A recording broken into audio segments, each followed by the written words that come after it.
Hello. Sarah and Brad are at Hunger Games. Yeah, they are. They're fucking. There's apparently a screening of Hunger Games every half hour tonight, and the only other movie playing at all was we caught the one screening of Delivery Man. It wasn't about pizza. There was 5 other people in our theater, and they were obviously there killing time. while their kids or other things. I got a Hobbit cup with Legolas. We're at fucking the Hunger Games. There's like people camped out in the fucking lobby and shit. Like every spot in this parking lot's full. It's kind of amusing because, well, quite frankly, there's a screening every half hour. Yeah. There's no need to camp out in the fucking. And especially this late now coming out, it's like there was maybe 15 people that were camped out. It's like you're gonna get a seat. Yeah, they're really, really worried about it. I don't think it's a concern. To be fair, I would be the same for The Hobbit. I would come early and I wouldn't know. I'd be like, I don't care, because you don't know until you get here how bad it's gonna be. Yeah, no, I wouldn't camp out for The Hobbit. We should probably talk about our movie, though. Yeah, we probably should. We went and saw Delivery Man, and it was something. I thought it was a competent little comedy. It was fine. I didn't see it as a comedy. It's not a bad movie. It was really uncomfortable for me. Like the breakup, it's advertised as a comedy, and then it does weird things, and I don't like how it makes me feel for the most part. Like all of the parts with his lawyer friend were great, and that was it was Chris Pratt. Yeah, he played Andy in Parks and Recreation, and I loved that. That was like the comic relief. His dad was cute, but everything else, for the most part, once it got into it, just was really uncomfortable, and some of it was kind of creepy how he's basically stalking these kids, wanting to be their guardian angel, looking over them, but not wanting to come forward, and basically lying to them and going to these big, huge outings and everything. It was kind of wrong. Yeah, I didn't catch that at all. I thought it was fine. I'm not saying it's a bad movie. That's how it made me feel. Yeah, the basic story, if you didn't know anything about this movie, is Vince Vaughn finds out that at one point in his life he knew already that he had donated sperm over 600 times in 3 years.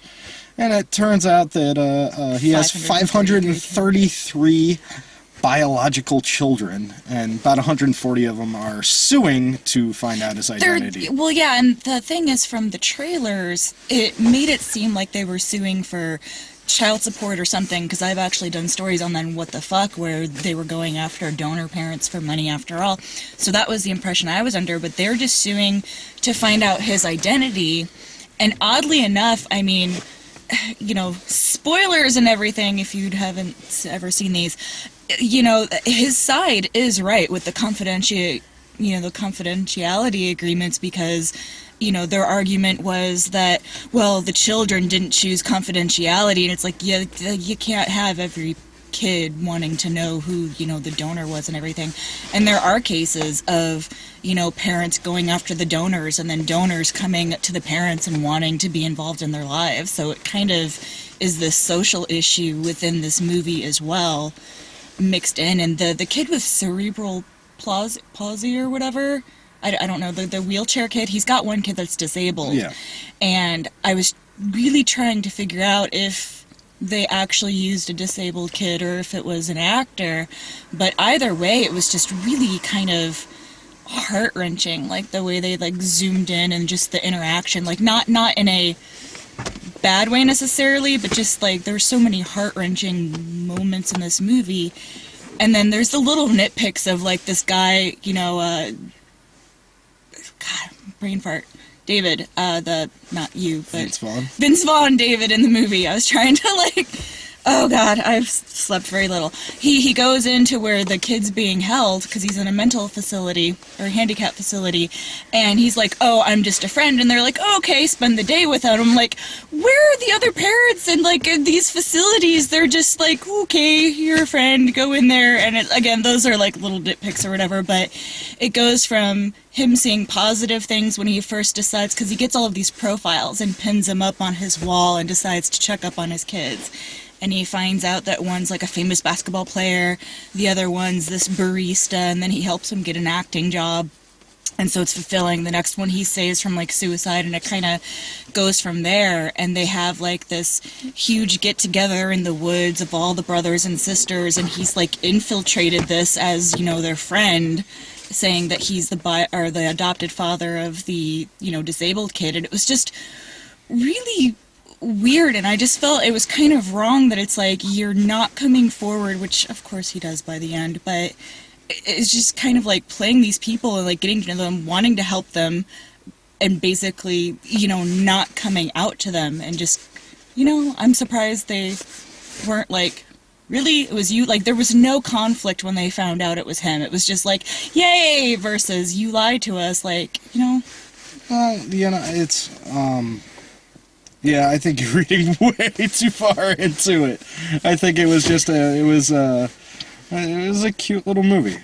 Sometimes I feel that's all things need to be. So yeah, I wasn't depressed by it. I thought it was very uplifting. Okay, but did you think the breakup was fun, or did you like think it was depressing? The breakup, like the movie? Yeah. Well, why the fuck would I watch that garbage? I don't know. I mentioned it one time before, and Brad or whoever I was with was like, "It's a comedy," and I'm like, "No, it's not." But yeah.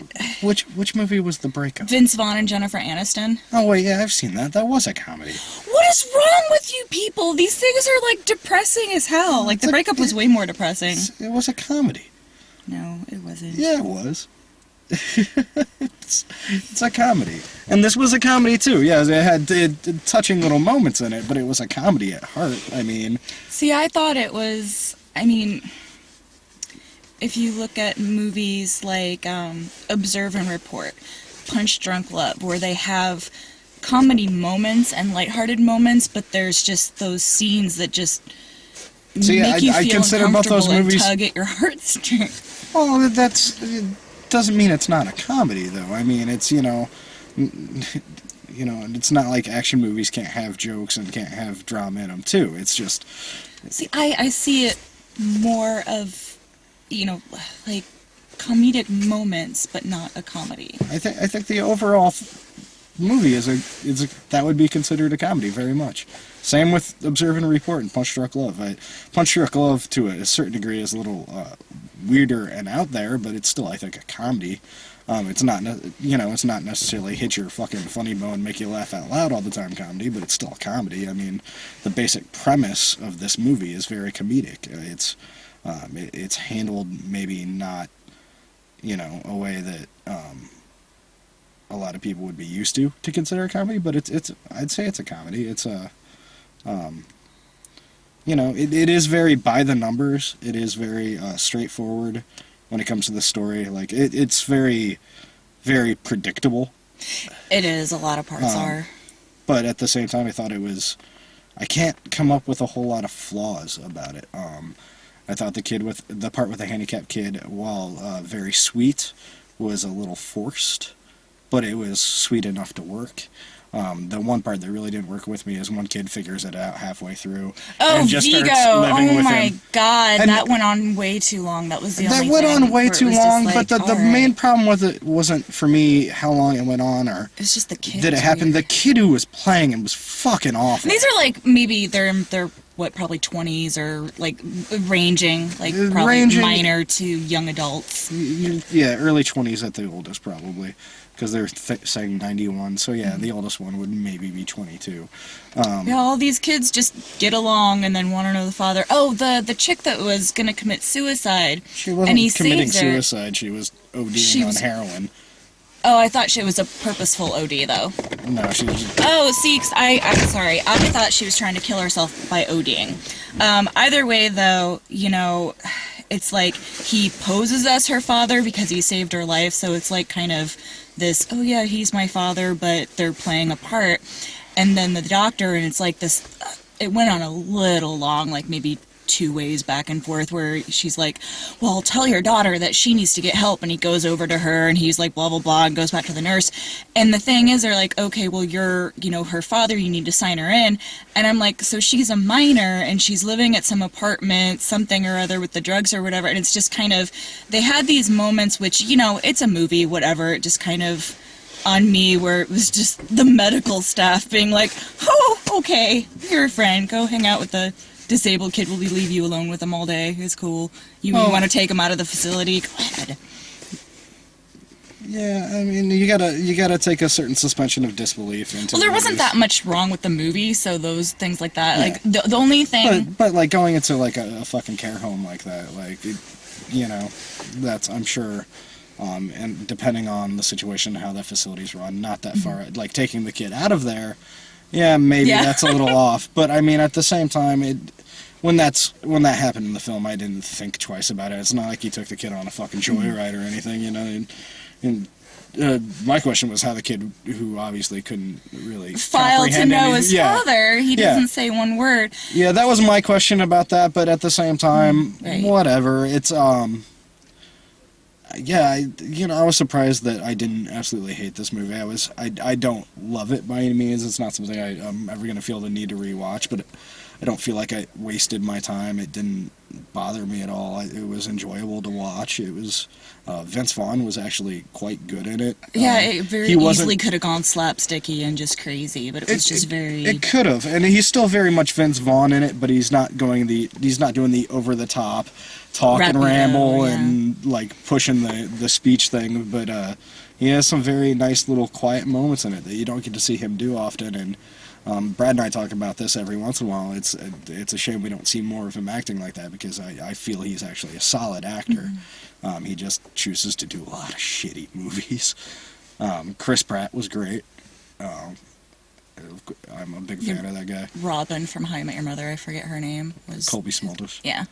She was in it, and it's the girlfriend relationship. She's barely in it. She's barely touched upon, but it's pivotal. Yeah, it's just it's so by the numbers and straightforward. Like, if I were to give you the premise of this guy's the biological father of 500 kids, write a movie, 90% of the people that you would come up with almost this exact same movie. Like, it's not terribly inventive or anything else, but at the same time, it's yay happy ending at the end where it's like, hey, we found this out, and then hooray. But it's well made enough that it doesn't seem terribly forced or bad. It's one of those things that exists. I don't like movies that make me feel that way, and just too, when he goes to the disabled kid and he was like, hold on, he's like, Ryan, I'm your father. You're going to be seeing a lot more of me. And this is before he has any intent of coming clean to anybody else. So now there's two kids, and then the creepy Vigo kid's like, no, I'm not going to out you. I want you all to myself. And I'm just like, Jesus Christ. I think that was clean already. The creepy Vigo kid just being creepy for the sake of Well, no, I know, but it was just kind of like, you're wanting to be a guardian angel and you're wanting to be involved in these kids' lives. Imagine the existential crisis of finding out that you have 533 kids. He was over it by then. He made the commitment to be like, I'm going to look after these kids. No, but that's the whole point. Is the sequel's going to be he gets sued for child support. There's not going to be any fucking sequel in college. I'm joking. Opening against Hunger Games, this movie's going to fucking tank. Which is almost too bad, but yeah, this movie's going to do fucking terribly. No, now that he came out, he's like, hey, Dad, the 78 of us need kidneys. Who you going to pick? Oh, man. They've got 500 something. They've got like 400 something siblings left. They're all but only 140 whatever came forward that want to know. So the others are just like, fuck you. I have my family. I don't care who this person is. Oh, and his codename was Starbuck, which is pretty awesome. Well, yeah, and apparently Starbuck is the name of the, I believe, French film that this was based off of, which apparently I was reading. I don't even know if it was on a website or if it was in the comments on a snob page, that apparently there's like 4 remakes of this in different languages, all within the past year or so, which, it's a competent little movie, but goddamn, 4? That's fucking stupid. They all have their own national Vince Vaughn that they want to Shit. Vince Vaughn's in all of them. They just put fucking spray on tan and he speaks in Spanish. He does speak in Spanish in the movie. Yo soy no David. No, Mr. David, no home. No. Yeah. No, it's... Yeah, I can't say a whole lot about this movie other than I would say it's not worth the price of a theater ticket by any means. If you want to watch it, it's it's not one of those you're sitting through and you're like, oh dear God, when's this gonna be over? It made me feel uncomfortable. He was fine with it. I was completely fine. I didn't think this movie was uncomfortable by any means. See, I thought Observe and Report, that made me uncomfortable as well. See, that movie made me laugh my ass off out loud the entire time, but I love dark humor like that. This wasn't dark by any means. It was very, like, you know, yeah, if you think about it too much, him following these kids around and checking up on them's a little fucking creepy, but, you know, it's, I guess, part of his decision-making process. And, you know, what he does seem overly, a lot of the times, overly sweet. And, you know, it's what it is. It's you know, an awkward feel-good movie. I don't think I would like this movie in the slightest if it wasn't for the lawyer friend. It definitely added a lot to it, having that Parts comic with him relief. were great, and him and his kids, and just... Yeah, and it's really good, solid comic relief, and that's one thing I do have to give this movie. The timing on it its timing is excellent. Like, I guess since they've made 4 of them, they've figured out the fucking the fucking process. Like, where do we need the fucking comedy beat? All right, well, I think we finally got it. You know. But yeah, I can't remember names. I like slept so little, but yeah, his lawyer friend that was Andy in Parks and Rec. Chris Pratt. Thank you, Chris Pratt. Get used to the name. He's fantastical. I just can't brain need food for smart making. In the next couple of years, it looks like he's going to be the next big Hollywood guy coming out. He's great, and just he's got these moments. He's got like 4 kids, and it's just like this kind of adorable kids with attitude, but they're not like snotty or anything. They're just giving him a hard time. They're like, daddy, no, don't sleep in the sand, but no, you know. And just, you know, like we've said a few times, this could have, like, could you imagine if this was made with Adam Sandler? No, and I thought about that about when, like, the third act started. I was like, all right, the other actors they would have chosen for this movie besides Vince Vaughn, Adam Sandler, and it would have been awful. And even Vince Vaughn, you know, you think about it, like, I like him as an actor. I don't think he's a bad actor, but if someone stronger with you know, more emotional chops probably could have fucking done something else entirely with this movie. But I thought Vince Vaughn did a great job. You know, it's one of those things that, honestly, for me, just seeing an actor I actually like doing something that didn't anger me for the first time in years was refreshing. Because honestly, it's been a while since I've seen a Vince Vaughn movie where halfway through I didn't go, god damn it, shut the fuck up. Just shut the fuck up, Vince Vaughn. But in this, yeah, he's cute and adorable, and he's got to get out of being the schlubby 40-year-old guy thing, though, because this has that too. It's just not as big of a detraction, I guess.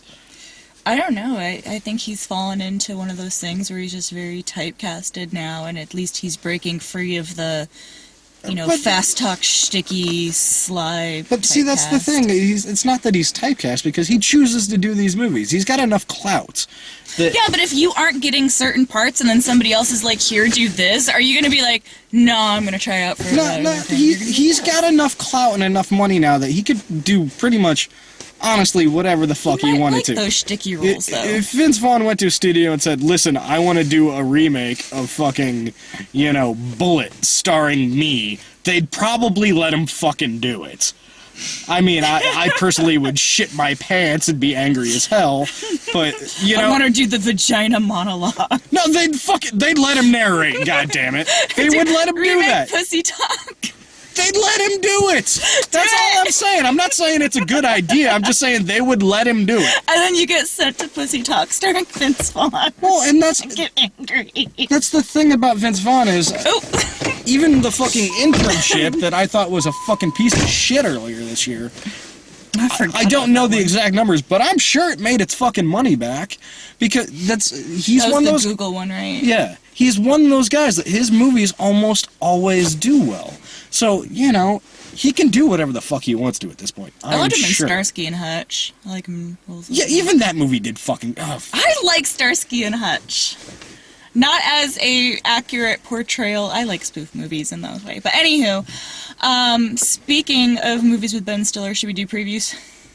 Yeah, sure. Really good. But yeah, okay, so my advice is maybe not necessarily a movie ticket movie, but... You know what? If you got kids and they want to go see the Hunger Games and you'd rather not watch that garbage, go see this instead if it's playing at the same time. For $7 on a weeknight, it's completely worth it. They're gonna get comments like, the Hunger Games are awesome. How come Dave doesn't like the Hunger Games? You know what? I for young adult books, which I normally don't like, the first 2 books are great. They were fun reads. They were really quick. I think I read all 3 of them in 3 days. You just don't like the movie adaptations? That first movie was fucking awful. I heard they skipped over the shaky cam. Well, thank God, but that wasn't even my... They just skipped over all the best parts of the fucking book. Because it's PG-13. And toned it down. It's just like, make a movie about kids killing each other, but we gotta tone it down. Yeah, no, it's... The 3rd book sucked, so we're going in on their territory. We should stop. Okay, we'll be back with movie previews. Sorry. Yeah, fuck it. We'll see you in a minute.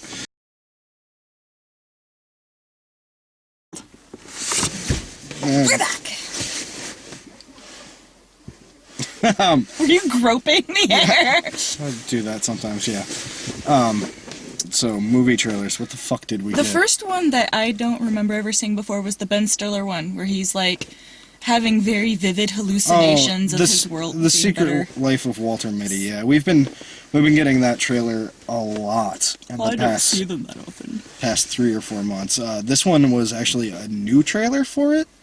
It still had a lot of the same beats, but there's some stuff that hadn't been in some of the other trailers, and I still stand by what I've said before. I'm looking forward to seeing that movie immensely.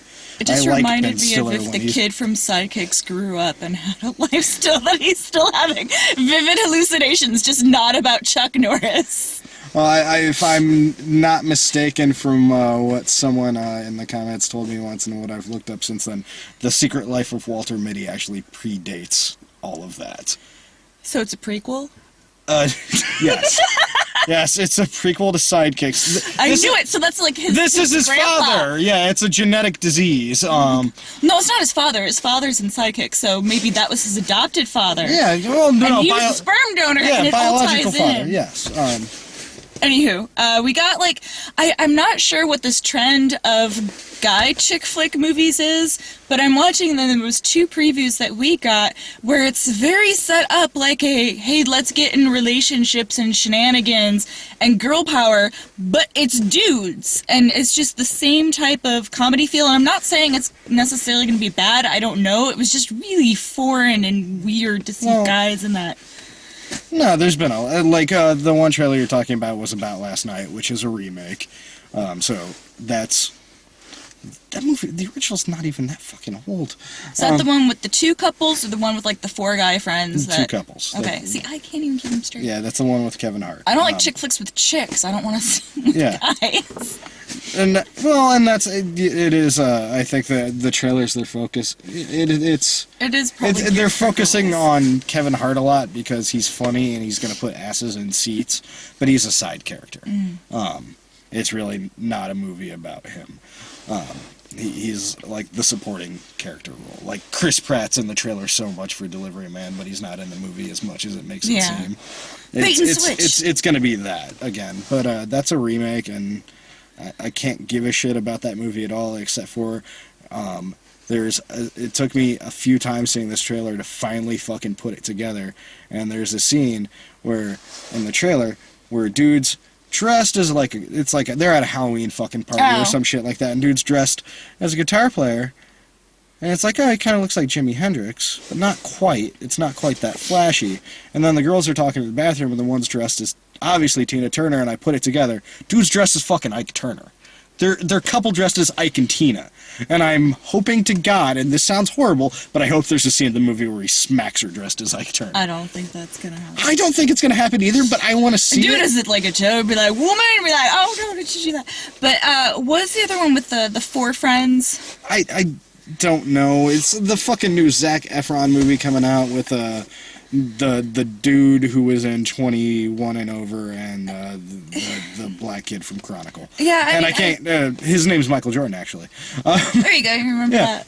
But I can't bring myself to give a flying fuck about a Zac Efron Bros movie. The only thing I get from it, it's like, oh yeah, we're gonna get, we're gonna go on serial dating, and then they all secretly get in a relationship and don't let the other person know, and it's the most confusing chick flick starring dudes in a preview I've ever seen before, and that's all I know. That's all I've gotten out of this preview. Yeah, I just can't bring myself to give a fuck. There's a Training Day, I Want to Marry Your Sister with Ice Cube. Oh, right along. Yeah, we've talked about that a few times. I'm looking forward to that because that's Kevin Hart in a movie that's supposed to be funny, or actually looks somewhat amusing to me.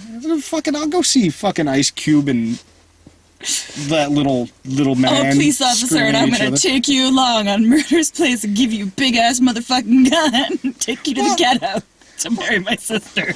Well, you know what? Honestly, yeah. I'm not saying it's necessarily bad. It's a crazy ass premise. But it's a premise that's been done so many times in different ways. It's just, I'm not surprised by shit like that anymore. I'm not saying it's intelligent or brand new or fucking exciting or anything, but every once in a while you just want to watch a fucking movie to watch a fucking movie. And that seems like one of those things that's going to be like, right on, let's kill an hour and a half. And anymore, honestly, I like that kind of movie. Like, as I'm getting older, I can't bring myself to, like, give a shit as much anymore. And it's like, if I didn't loathe it, and I think that's partially doing this fucking site, I see so much crap that I fucking hate, that now when I see something that's just, like, moderately competent, like, I'm kind of excited. Yeah. Like, I'm talking up fucking Delivery Man. Now, if this was 2 years ago, I'd be like, well, why the fuck would you want to watch that? Like, it's... I won't ever, okay... But now I'm like, Delivery Man? Yes, see, sure. Okay, to go back real quick, and then we'll move on. I didn't hate it, but I didn't like it. It's one of those things, like, if we were all sitting around and someone's like, oh, hey, let's watch Delivery Man, I'd be like, I'm out. I don't ever have an interest seeing that movie again. It's not because it was horrible, it's just, I really didn't like it. It wasn't my taste. But you can like a movie and not think it's bad, in my opinion. No, absolutely. Okay, so, anyway. No, yeah. No, there's movies that are, masterpieces, and I know they're masterpieces that I don't fucking care for, or movies that are very, very good that a lot of people love that I hate. Like, I fucking hate the movie Scarface. Well, no, but there's a difference in not liking a movie and hating it, though. No, I hate Scarface. I accept that it's... I just really don't like it, but it's not because it was bad. It's just I didn't like how it made me feel. But as I'm saying, I accept Scarface is not a bad movie. I know it's a good movie. I know it's very well made. I know it's very well acted. I just don't fucking like it. Like, there's nothing about that movie that appeals to me whatsoever. Is it a bad movie? No, it's a great movie. Okay, I just so it wasn't like, that was stupid, why did I watch it? No, I just fucking hate that movie. No, there's... Got it. It's nothing against the movie itself, I just fucking hate it. I mean, I guess if you paired this against, like, E.T. the Porno and you all were watching a movie, to pick one, like, the lesser evil would be this movie. Or Nuki. I've seen E.T. the Porno so many fucking times. I know you had, because there was, like, the big thing Halloween a couple of years ago, and I was like, nope, I'm out. Bye, guys. Well, and beyond that, I had friends in a band, and they would play it behind them as they played on stage. It was part of their stage show. Which at the time cracked me the fuck up. But I saw them play so many times that it's just like, I know, like, Brad's like, I watched E.T. the Porno, and I'm like, yeah, I've seen it. What? Like 10:26. That's where you fucking pause it. It's fucking, yeah, no, We got so off track. Fuck it, off track's fine. I'm so punchy. That's why these things are entertaining. No, we're just killing time until they get out of the Hunger Games, really, and we're just gonna mumble. Wait, what were the other previews? Hold on. It's the universe thing. Shut the fuck up. Yeah. No, dude, we can't kill time the whole time. Like, they might have 20 minutes to a half hour on us. Oh god, yeah. I can't remember what the other trailers were because I zoned the fuck out, and I couldn't. That might have been all of them, other than like the TV things they do before the real trailers. Yeah, that's a possibility.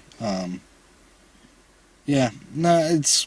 Yeah, I think that's pretty much all of them. Yeah, so I say as a final thought, if you got time to kill, like, it's